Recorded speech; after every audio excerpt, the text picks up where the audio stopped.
Hello everyone, अभी हम लोग इस वीडियो में हम लोग कुछ क्वेश्चंस करेंगे और on determinant of matrix of order 2 and order 3। ठीक है, इसके ऊपर हम लोग क्वेश्चन करेंगे।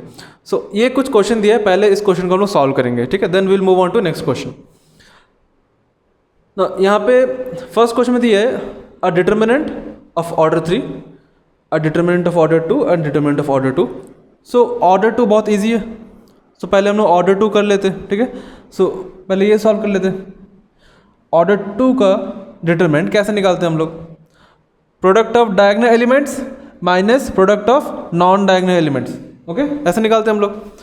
2 इंटू -1 -2 माइनस 4 इंटू -5 -20। ठीक है, प्रोडक्ट ऑफ डायगोनल एलिमेंट्स कितना होता है? -2 होता। Minus product of diagonal elements -20 होता, -20 होता। इसको सॉल्व करने से कितना होगा? -2 + 20 हो जाएगा। 20 - 2 कितना होगा? 18 होगा। सिमिलरली थर्ड नंबर करेंगे। थर्ड नंबर में क्या दिए? ये डिटरमिनेंट दिए of order 2। Product of diagonal elements x into x कितना होता है? x² होता। Minus product of diagonal elements x + 1 multiplied by x - 1। ठीक है, सबको ये फॉर्मूला पता है I think. x² minus a + b into a - b होता है a² - b²। x² - 1 होगा। ये किस फॉर्म में? a + b multiplied by a - b का फॉर्म में। और a + b multiplied by a - b क्या होता? a² - b² होता। तो हम लोग वही पुट कर दिए। ब्रैकेट खोलने पर ये बन जाएगा -x² + 1 बन जाएगा। x² - x² कैंसिल हो जाएगा, बचेगा +1। Answer is 1। नेक्स्ट हम लोग ये वाला क्वेश्चन सॉल्व करेंगे। इस क्वेश्चन को सॉल्व करने के लिए हम लोग इसको सॉल्व कर सकते हैं यूजिंग एनी रो और एनी कॉलम। अगर हम लोग इसको फर्स्ट रो का अलाउंग एक्सपैंड करते हैं, ठीक है, फर्स्ट रो का अलाउंग एक्सपैंड करते हैं। Expanding, this is solution of 1, expansion along row 1। Row 1 में क्या क्या एलिमेंट है? 1, 2 एंड 4। हम लोग एक साइन कन्वेंशन लेना पड़ता है। रो 1 के अलोंग सॉल्व करेंगे। What are the sign for row 1? Plus minus plus. ठीक है, बाकी एलिमेंट्स के लिए लेने ज़रूरत नहीं है, क्योंकि जिस रो का अलोंग सॉल्व करेंगे हम लोग उस रो के लिए साइन चाहिए मेरे को। ठीक है, what are the actually sign था plus minus plus, minus plus minus, plus minus plus. But सिर्फ रो 1 के अलोंग सॉल्व करेंगे, मतलब रो 1 के एलिमेंट्स को यूज़ करेंगे, तो रो 1 के लिए हम बस साइन लिख दिया, बाकी का लिखने ज़रूरत नहीं है। ठीक है, +1, देन इसका रो एंड कॉलम इरेज करेंगे, तो ये 4 एलिमेंट बचे रहेगा। 3 0 1 0। नेक्स्ट -2। ठीक है, पहले साइन लेना है फिर एलिमेंट लेना है। देन ये फर्स्ट और सेकंड कॉलम में इरेज करेंगे, तो ये 4 एलिमेंट बचे रहेगा, उसको डिटरमिनेंट में लेना है। Next last element with sign +4 +4। Row column erase करेंगे, ये 4 एलिमेंट बचे रहेगा, उसको डिटरमिनेंट में लेना है। कौन सा एलिमेंट है? -1 3 4 1। ठीक है, इसको सॉल्व करेंगे अभी। ये तो डिटरमिनेंट ऑफ 2 है ना। Product of diagonal elements 0, product of diagonal elements 0, -2 product of diagonal elements 0 minus product of diagonal elements 0 +4 product of diagonal elements -1 minus product of diagonal elements -12। 4 -1 -12 is -13। It is -52। 13 into 4 is 52, minus के लिए minus आ जाएगा। This is the solution for this determinant. ठीक है, अब हम लोग इस determinant को बहुत इजीली सॉल्व कर सकते हैं, क्योंकि इसमें बहुत सारे जीरोस है। ठीक है, you can note down that in column 3 there are maximum number of 0। ठीक है, रो 2 एंड रो 3 में एक 0 है, बट कॉलम 3 में 2 0 है। If you solve the determinant using column 3 तो बहुत इजीली सॉल्व हो जाएगा। ठीक है, इतना लिखना नहीं पड़ेगा। क्यों? Let's see. Let me erase this. और आंसर इज -52। तो हम लोग हम लोग ये चेक करेंगे दैट यही आंसर लाना है हम लोग को, ठीक है, -52, क्योंकि कोई भी रो कोई भी कॉलम यूज़ करके सॉल्व करो, आंसर तो -52 आना है. So this will be a check for us that the answer is -52. अब इस क्वेश्चन को हम सॉल्व करेंगे यूजिंग कॉलम 3, ओके, क्योंकि कॉलम 3 में यहाँ पे मैक्सिमम नंबर ऑफ जीरोस है. तो अगर हम यहाँ पे कॉलम 3 यूज़ करते हैं तो बहुत इजीली सॉल्व हो जाएगा. सो ये जो साइन था ये रो 1 का था. सो कॉलम 3 का क्या साइन था? प्लस माइनस प्लस, ठीक है, ये सिंबल था, ये साइन था फॉर कॉलम 3. अब हम लोग इसे सॉल्व करेंगे column 3. So expanding along column 3, expanding along column 3 C3. जब इसको एक्सपैंड करेंगे सो कॉलम 3 में फर्स्ट एलिमेंट क्या है? 4. साइन के साथ एलिमेंट लेना है तो +4. देन इस एलिमेंट का रो कॉलम इरेज करना है तो ये बचा एलिमेंट रहेगा, इसको डिटरमिनेंट में लेना है. क्या एलिमेंट है? -1 3 4 1. नेक्स्ट एलिमेंट क्या है कॉलम का? 0. So -0. Then 0 second row third column में. तो इस रो और इस कॉलम को इरेज करेंगे तो ये 4 एलिमेंट बचे रहेगा, उसको लेना है डिटरमिनेंट में. ओके, नेक्स्ट एलिमेंट क्या है? 0. सो +0. देन हम लोग रो कॉलम इरेज करेंगे, रो कॉलम इरेज करेंगे, ये 4 एलिमेंट बचे रहेगा, उसको लेना है डिटरमिनेंट में. ठीक है, अब इसको सॉल्व करने से आंसर आ जाएगा. सो 4, ये डिटरमिनेंट ऑफ ऑर्डर 2 है, कैसे निकालेंगे? -1 × 1 -1 -3 × 4 12. ठीक है, -0. देखो इसका वैल्यू से फर्क नहीं पड़ेगा क्योंकि यहाँ पे बाहर 0 है, तो 0 × any value will be 0 plus again 0 × ये वैल्यू, ये कुछ एक वैल्यू देगा, उस वैल्यू को अगर 0 से मल्टीप्लाई कर दे तो फिर से मेरे को 0 मिल जाएगा. सो यहाँ पे देखो, यहाँ पे 0 होने की वजह से मेरे को इसको कैलकुलेट करने की ज़रूरत ही नहीं है. ठीक है, इसको कैलकुलेट करने से फ़र्क ही नहीं पड़ेगा क्योंकि इसका वैल्यू 0 हो जाएगा क्योंकि यहाँ पे 0 मल्टीप्लाइड है. ओके, सो ये पूरा वैल्यू है 0. अब सारा आंसर इस पर डिपेंड करता है. सो -1 -12 कितना होगा? -13.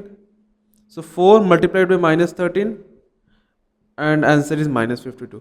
So you can check the previous answer which was calculated using row 1. okay, जिसको हम लोग कैलकुलेट करें यूजिंग रो 1 एंड अभी हम लोग कैलकुलेट करें यूजिंग कॉलम 3. सो आंसर में फ़र्क नहीं पड़ेगा, चाहे तुम कोई भी रो यूज़ कर लो या फिर कोई भी कॉलम यूज़ कर लो. ओके, नेक्स्ट हम लोग क्वेश्चन देखेंगे. Next question. ओके, सो ये हम लोग का नेक्स्ट क्वेश्चन है जिसमें हम लोग को x का वैल्यू निकालना है. जो x है यहाँ पे उसको सॉल्व करना है, उसका वैल्यू निकालना है. ठीक है, you can see here 2 determinant दिया है, बीच में इक्वल्स टू साइन दिया है.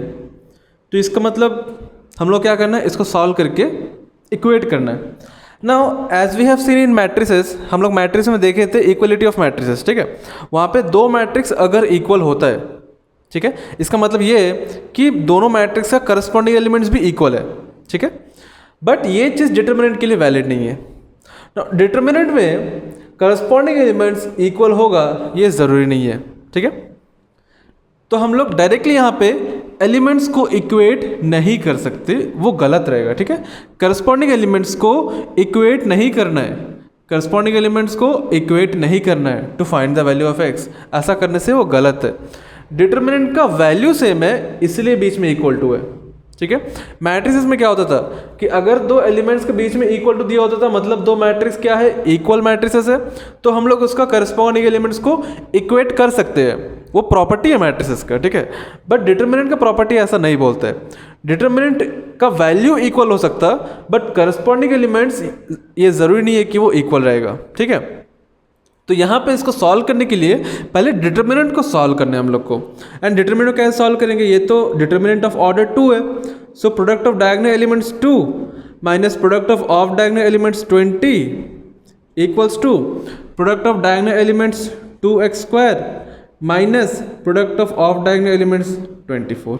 इसको सॉल्व करके हम लोग को x का वैल्यू पता करना है. ठीक है, सो ये होगा 18 -18, 24 इस तरफ आएगा तो +24 हो जाएगा, उस तरफ बचा है 2x². ये कितना रहेगा? ये 6 रहेगा ये, एंड 2 से डिवाइड हो जाएगा तो 3 हो जाएगा, 3 = x². So x will be ±√3. Okay, so ऐसे हम लोग सॉल्व कर सकते हैं इस क्वेश्चन को. सो मेन इस क्वेश्चन को लेने का मतलब यही था, मीन्स मेन मोटिव ये था कि मेरे को ये समझाना है जब डिटर्मिनेंट ऐसा इक्वल्स दिया रहेगा, ठीक है, जब दो डिटर्मिनेंट इक्वल है बोला है, इसका मतलब ये नहीं है कि उसका एलिमेंट्स इक्वल है, ठीक है, ये ज़रूरी नहीं है। तो डिटर्मिनेंट में ऐसा नहीं होता, बट मैट्रिक्स में अगर दो मैट्रिक्स इक्वल है तो it is guaranteed that corresponding elements will be equal, but determinant में ऐसा नहीं है, ठीक है। Next we will see another question. So ये हम लोग का नेक्स्ट क्वेश्चन है। क्वेश्चन में दिया है मैट्रिक्स ए ऑफ ऑर्डर 2/2, ठीक है, show that determinant of 2a is equals to 4 multiplied by determinant of a। ये प्रूफ करना है मेरे को, कैसे प्रूफ करेंगे? So first we will solve LHS, okay, left hand side we will solve. So left hand side में क्या है, डिटर्मिनेंट ऑफ मैट्रिक्स 2a बोला है, सो पहले हम 2a निकाल लेगा, मैट्रिक्स 2a निकाल लेगा। सो हम लोग क्या करेंगे, a का जगह मैट्रिक्स a पुट करेंगे, तो हम a का जगह मैट्रिक्स a पुट करेगा। ये क्या मैट्रिक्स है ना, ये स्केलर है, तो स्केलर हर एक एलिमेंट से मल्टीप्लाई हो जाएगा, तो मैट्रिक्स बनेगा 2 4 8 4, ओके। तो ये है 2a। अब क्या करना है, इसका डिटर्मिनेंट 2a का डिटर्मिनेंट, सो 2a का डिटर्मिनेंट,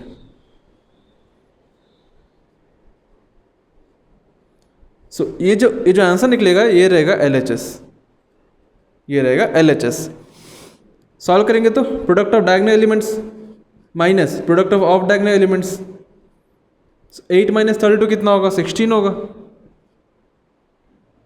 सॉरी 24 होगा, एंड माइनस, ठीक है। नेक्स्ट हम लोग क्या निकालेंगे, RHS निकालेंगे। RHS में क्या दिया है, 4 multiplied by determinant of a, तो पहले हम लोग डिटर्मिनेंट ऑफ a निकालेंगे, ठीक है। सॉल्व करेंगे, product of diagonal elements minus product of diagonal elements -6, correct. Next क्या करना है, इसमें 4 मल्टीप्लाई करना है, सो 4 multiplied by determinant of a, this will B RHS। 4 determinant of a का वैल्यू कितना है, -6, सो आंसर इज -24, ठीक है। ऐसे सॉल्व करना है इसको। Now point to be noted, यहाँ पे गलती ये हो सकता है, नाउ देखो ये तो सही है, प्रूव हो गया, ठीक है, बट मिस्टेक कहाँ होगा, कहाँ बच्चे कर सकते हैं। यहाँ पे सब लोग क्या कर सकते हैं, हम डिटर्मिनेंट ऑफ a निकाल लिया, इसको डायरेक्टली यहाँ पुट कर सकता, हम कर सकता कि नहीं, डायरेक्टली हम डिटर्मिनेंट ऑफ a को पुट कर सकता,